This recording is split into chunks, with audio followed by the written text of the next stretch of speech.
In this fragment, I want to look at a discussion that took place between two philosophers in 2019, Bernard Henri-Levy and Aleksandr Dugin. And the reason I want to look at this is because it's a very interesting look at a clash of worldviews that has now taken a world political significance in 2022. The disagreement between these two men represents a deep disagreement between two civilizations that are now really in a kind of second Cold War with one another. And this discussion, because it's taking place between two philosophers, two men who are very well educated in the views of their respective civilizations and have some knowledge of the other civilization, because of the stature of the two men, and they're both very influential and important, each in their own sphere, it's kind of as good as it gets in terms of a public discussion of what these disagreements are. What is the disagreement between Russia and the West? Well, this is an excellent look at it. The context of this speech is they are speaking at the Nexus Symposium, something produced by the Nexus Institute. It's an institute that takes its inspiration from the humanism of the writer Thomas Mann, and in particular, they are fans of his book, The Magic Mountain. And the opening speaker presents this discussion as in a way, a kind of duel between two men who kind of represent the two worldviews that are clashing in that book, The Magic Mountain. And in fact, when Dugin begins, he opens by saying that he prefers a battle of ideas to a physical war, and expresses a hope that by exchanging ideas, battle can be avoided.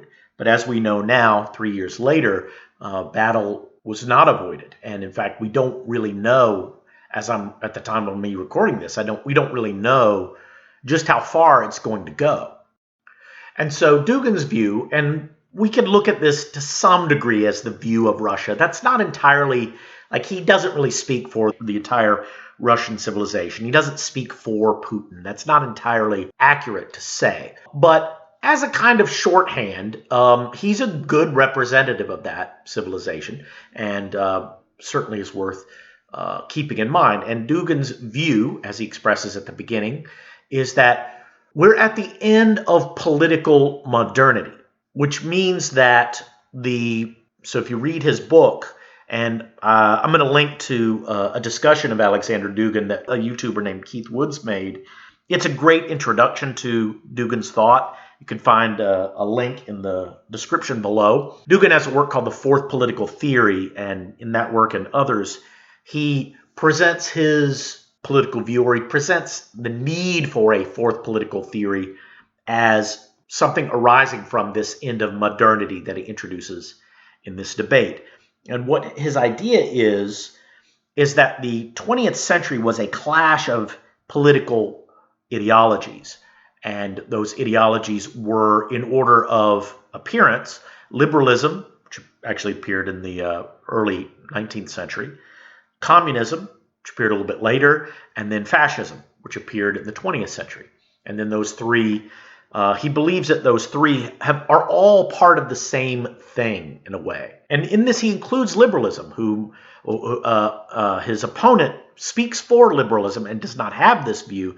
But Dugin's view is that liberalism, too, is going to exit the stage as fascism did and as communism did. And so here at the beginning, he's saying that this is the historical moment. We're at the moment where liberalism is starting to lose its grip on the world, and American dominance is going to slip. Global liberalism is going to start fading away. And he interprets the situation with reference to Nietzsche.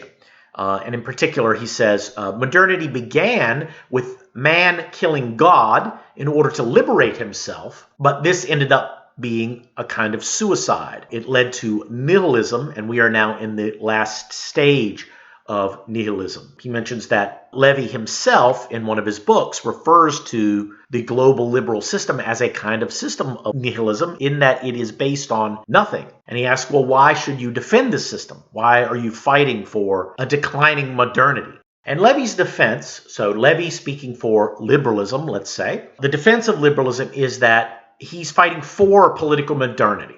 He doesn't want it to go away because he believes that it has brought things into being that should be preserved. He cites democracy, freedom, equality between women and men, and secularism. And he adds that, I could go on, but those are the four that come immediately to mind. Now, he grants that modernity is in crisis, but he does not believe that it is in decline. And he, in fact, counters Dugin's assertion about nihilism, saying that he believes that it's the Eurasian mode of thought that is nihilistic, because they are willing to eliminate human rights and personal freedom. They're willing to obscure those things. In their place, they view people not as individuals, but as blocks, as communities, faith groups. They refer to sacred origins. They have a view of man that is not individualistic.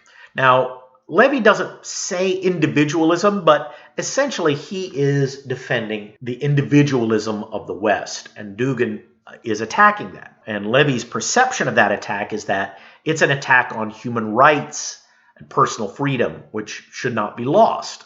And Dugin's reply is that the values that he cites are not universal values. They haven't been around forever. They're not going to be around forever. And they necessitate certain destructions. Now, he doesn't say that right away, but what he does refer to is he gives the specific example with regard to democracy. So he says, well, democracy changed into this. And what it changed into, he cites Francis Fukuyama, who defines modern liberal democracy as the rule of minorities against majorities. And the justification of this is that majorities can transform into populism, fascism, or communism.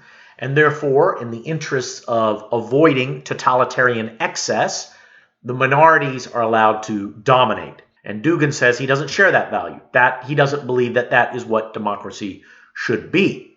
And he also challenges the concept of human rights, not because human beings shouldn't have rights, but because the foundation of the human rights empire is in the individual. It is on a perception of human being as individual man. And he says that's not what humanity is. We're not atomized individuals. The real subject of freedom is not an individual person, but a collective, like the Russian people, the Chinese people, the Islamic culture. These are things which are true subjects of freedom in his view. So he challenges the idea that democracy must be rule of minorities and that freedom must be individual freedom. And he makes the first of many assertions that Westerners are merely projecting their concepts of things onto other cultures. And he sees this as a kind of imperialism. But Levy doesn't have that view, of course. And in fact, he says that's not even true of Russian culture itself. And he cites many Russian writers who he says they fought a fight on behalf of individuality and subjectivity.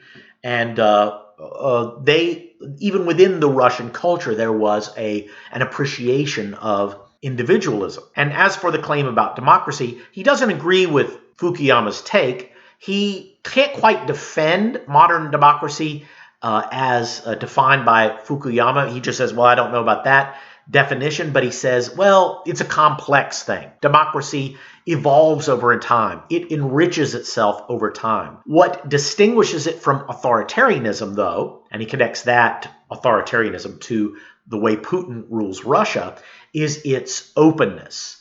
Democracy is open. It's open to change, to progress, and to enrichments. And he sees the opposition of that, which he identifies with the losing side in World War II, and with the Holocaust, and all of that. He's basically saying that is, we can't reject, basically he says, we can't reject liberalism and democracy and human rights because the rejection of those things leads to the Holocaust. So this is the stopgap for many liberal thinkers. And Dugin makes the interesting counter to this that, okay, yeah, Nazism led to that because Nazism was a nihilist philosophy. But his response is that all the modern philosophies are nihilist. Fascism or Nazism, that's just one example. Communism is another. And liberalism, and when he brings this up, Levy folds his arms, that's another one. He says that, his view doesn't necessarily lead to something like the Holocaust or whatever, because he rejects racism in all its forms. He sees the placing of peoples in hierarchy as a criminal act, as an Anglo-Saxon way of looking at things.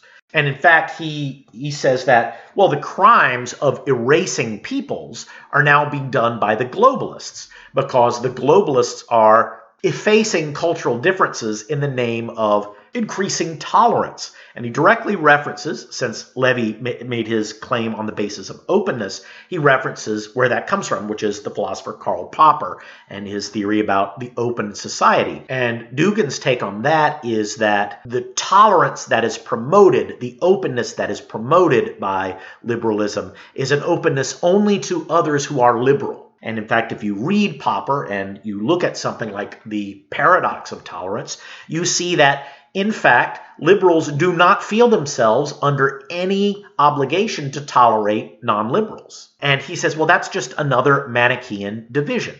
That's just another way of dividing people into good and bad. It's really not that much better than anything that the fascists did. Now, Levy's defense to this is that, well, there's a good globalization and a bad globalization. And bad globalization is what Dugin describes. It is something that seeks to homogenize the world, that seeks to turn the world into globo homo, a uniformity that erases all difference.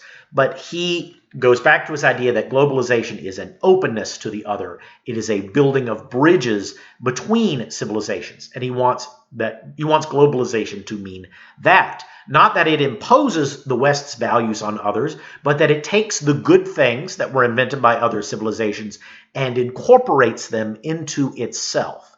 That's what he thinks globalization should be.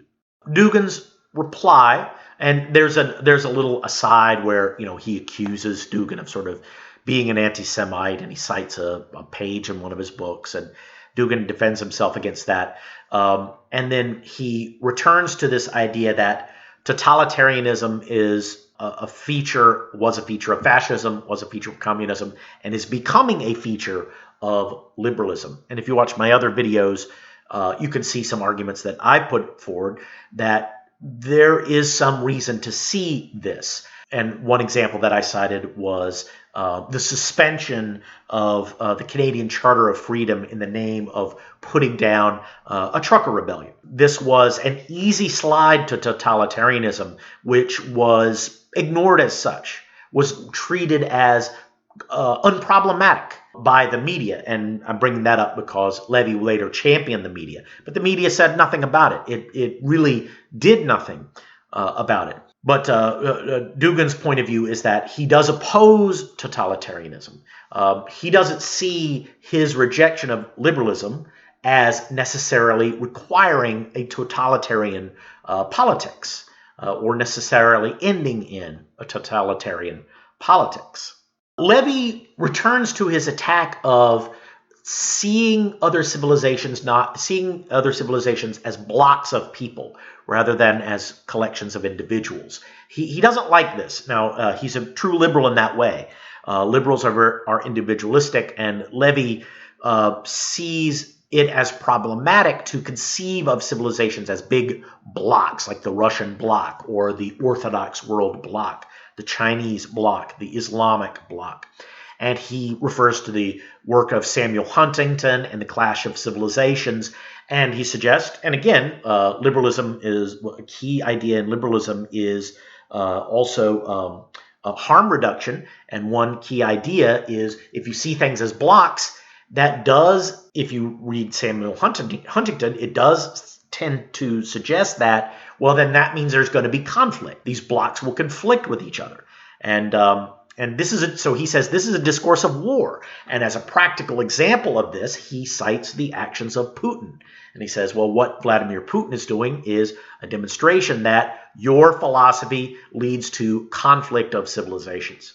Now, Dugin's response is that he does believe that Huntington's vision of things is more correct than Fukuyama's view, but he concedes that it's probably too simplistic just to see civilizations as conflicting blocks, and he notes that he has devoted many of his books to examining from an anthropological point of view the differences among civilization. Now, Levy interrupts to say, well, we know all about differences. The whole point is to build bridges between civilizations.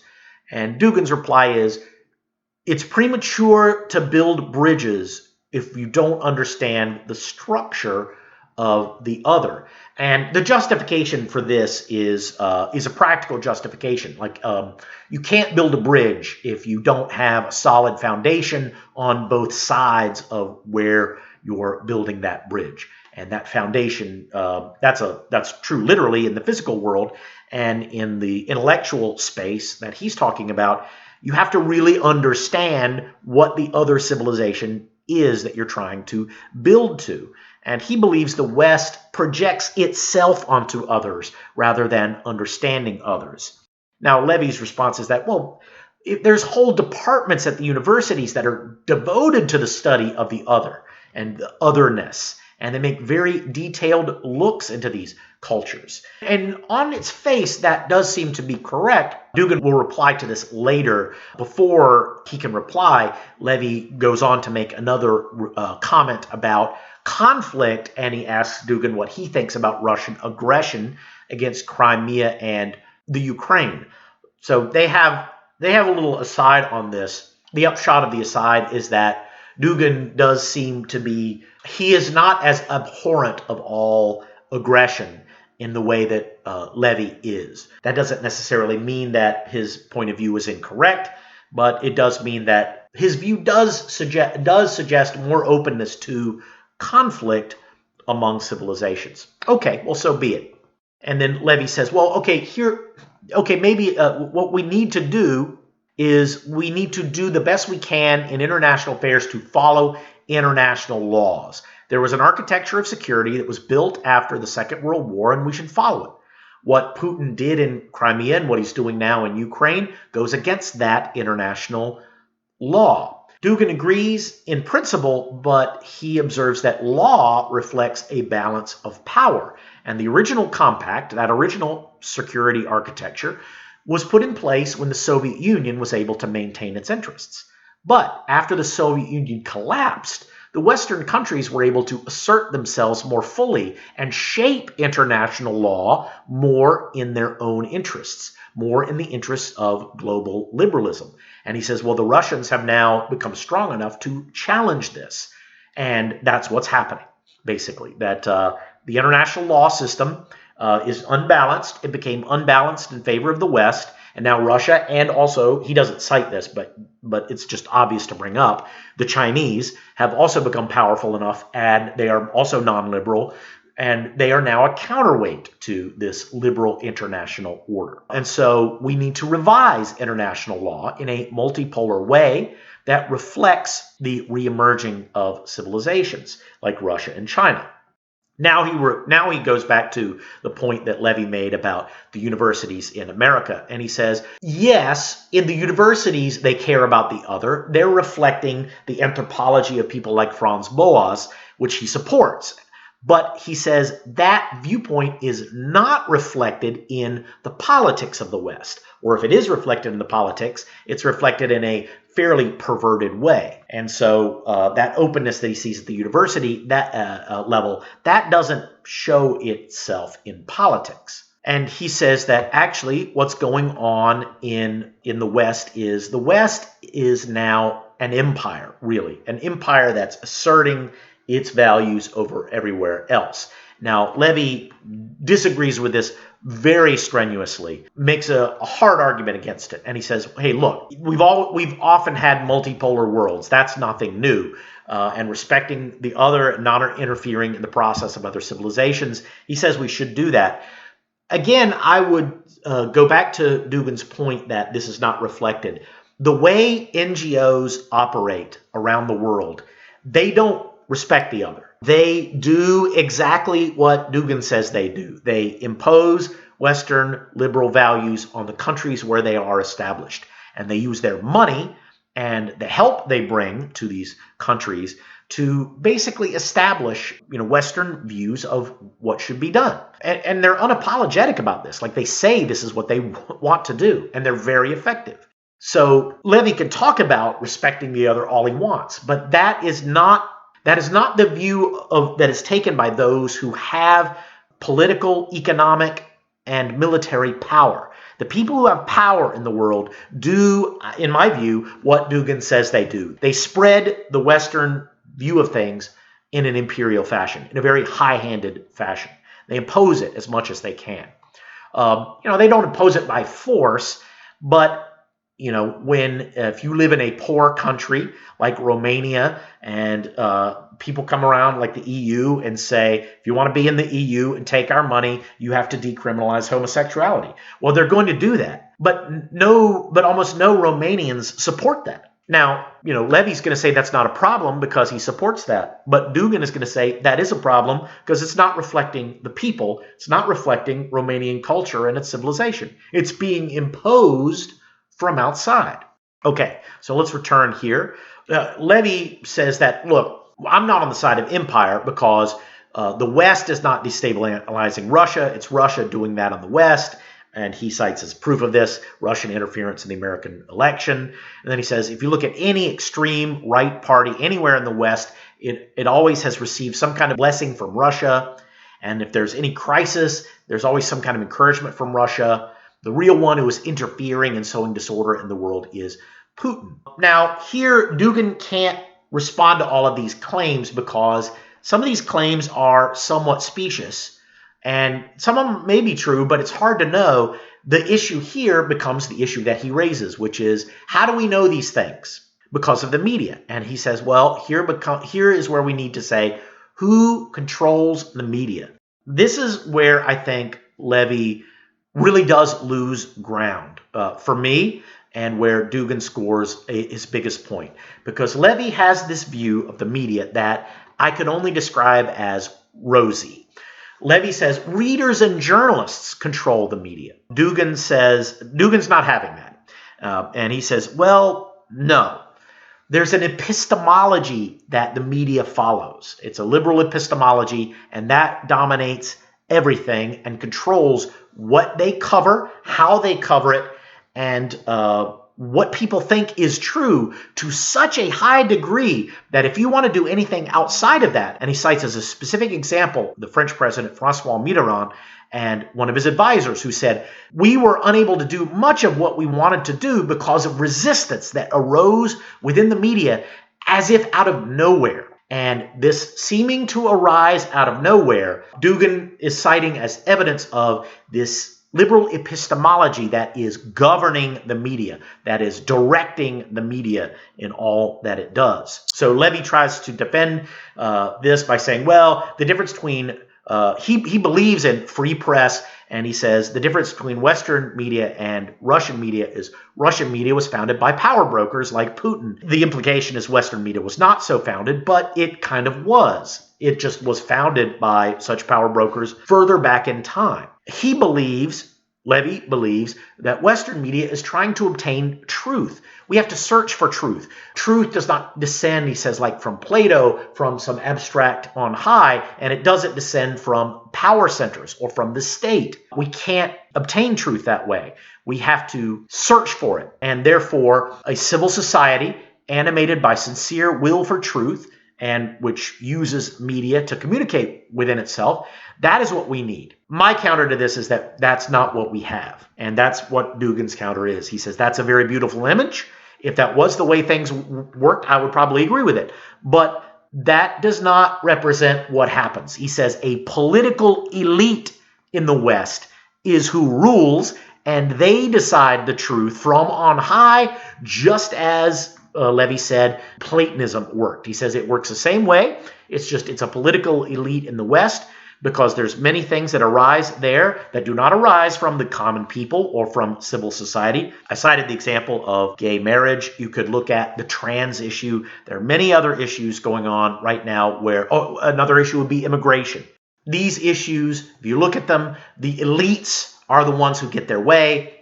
What most people want or believe is often disregarded. For Dugin, he says the people in many different countries are in revolt against this. There is a refusal, not just on the part of right-wingers, but of normal, everyday people against the abstract agenda of liberal elites. And he says this is not a matter of the state imposing things in the West, but it's a matter of the elite class imposing things. Now, Levy does concede that, to some degree, that is true. And he says that there is a big fight right now between liberal and illiberal values, and liberalism faces a crisis of credibility, perhaps similar to what it faced in the 1930s. So he concedes that, and he says there is a clash of civilizations that's taking place between those who believe in human rights and all the rest, and those who are happy with illiberalism and with revivals of authoritarianism and slavery. And he suggests that Dugin is on that side. He gets the last word, but I'll give Dugin more of a last word. There is a big fight between liberal and illiberal values, but I would suggest that things like the victory of BLM, which is an illiberal organization, by the way, the triumph of woke ideologies, let's say, in various places, critical race theory teaching in the classroom, and how difficult that is to remove. These things were put in place despite liberalism. There's an illiberalism in the West that is just running roughshod over liberalism, can't be contained, to which liberalism has no real answers. And in fact, if you want to look at why it has no real answers, well, we can go back to Fukuyama's conception of democracy is the domination of majorities by minorities. And so if that is true, then these woke ideologies, which are the ideologies of the minority who rule, then they're going to dominate, and they should dominate. And in fact, that is what is happening. And there is a lot of resistance to that, but it's a question of whether that can be resisted by liberalism itself, or whether a real resistance to that requires that one either become illiberal or adopt illiberal values.